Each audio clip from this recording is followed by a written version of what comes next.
গুৱাহাটীৰ এয়াৰপৰ্ট লোকপ্ৰিয় গোপীনাথ বৰদলৈ এয়াৰপৰ্টটো নতুনকৈ নিৰ্মাণ কৰি লোৱা হৈছে। আপোনালোকে জানেই আপোনালোকৰ একেবাৰে ৰাতি দূৰৈত মই কেইদিনমানৰ আগত আমি যেতিয়া এই সভাৰ বা এই অনুষ্ঠানৰ প্ৰস্তুতিৰ কাৰণে তালৈকে গৈছিলোঁ, গোটেই এয়াৰপৰ্টটো দেখাৰ সুযোগ লাভ কৰিছিলোঁ।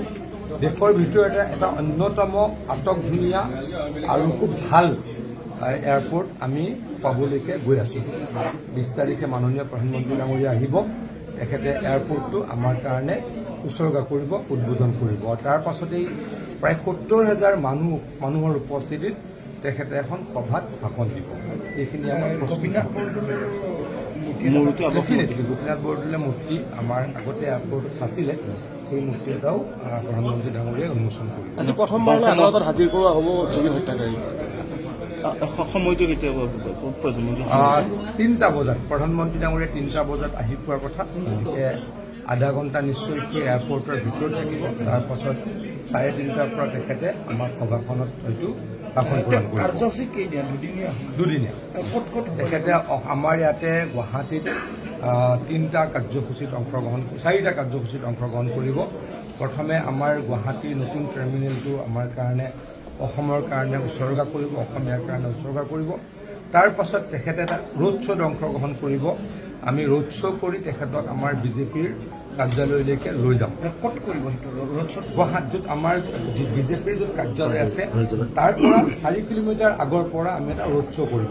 তেখেতক তালৈকে লৈ যোৱা হ'ব, ৰাতি তেখেতে গুৱাহাটীত কটাব।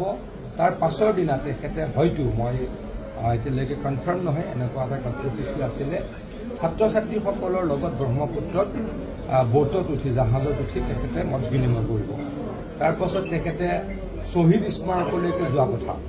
হয়তো শ্বহীদ স্মাৰকটো আগত হ'ব পাৰে, আমাৰ ছাত্ৰ ছাত্ৰীসকলৰ অনুষ্ঠানটো পিছত হ'ব পাৰে, বা দুয়োটাই অলপ চেঞ্জ হ'ব পাৰে। মুঠৰ ওপৰত গুৱাহাটীত তেখেতৰ 4টা কাৰ্যসূচী বুলি মই জানো। 5মটো কাৰ্যসূচী আছে নামৰূপত। নামৰূপৰ আমাৰ যিটো সাৰ কাৰখানা, তাতে আমি 2.5 লাখ মেট্ৰিক টন ইউৰিয়া উৎপাদন কৰি আছিলোঁ। কিন্তু অহা 21 তাৰিখে তেখেতে এই কাৰখানাটোৰ এক্সটেনশ্যনৰ কাৰণে 10,000 কোটি টকাৰে আধাৰশিলা স্থাপন কৰিব।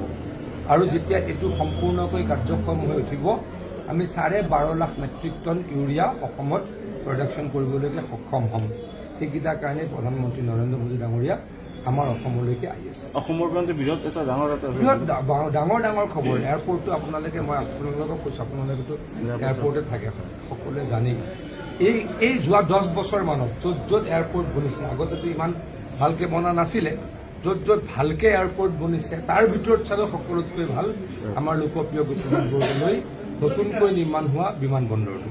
গতিকে আমাৰ কাৰণে অত্যন্ত গুৰুত্বপূৰ্ণ খবৰ, ভাল খবৰ। লগতে আকৌ কৈছোঁ, য'ত 2.5 লাখ মেট্ৰিক টন আমাৰ ইউৰিয়া প্ৰডাকশ্যন কেপাচিটিৰ কাৰখানা আছিল, সেইটো 12.5 লাখ টন কেপাচিটিলৈকে আগুৱাই যাব। বহুত ল'ৰা ছোৱালীয়ে চাকৰি পাব। গোটেইকেইটা আমাৰ কাৰণে ভাল খবৰ।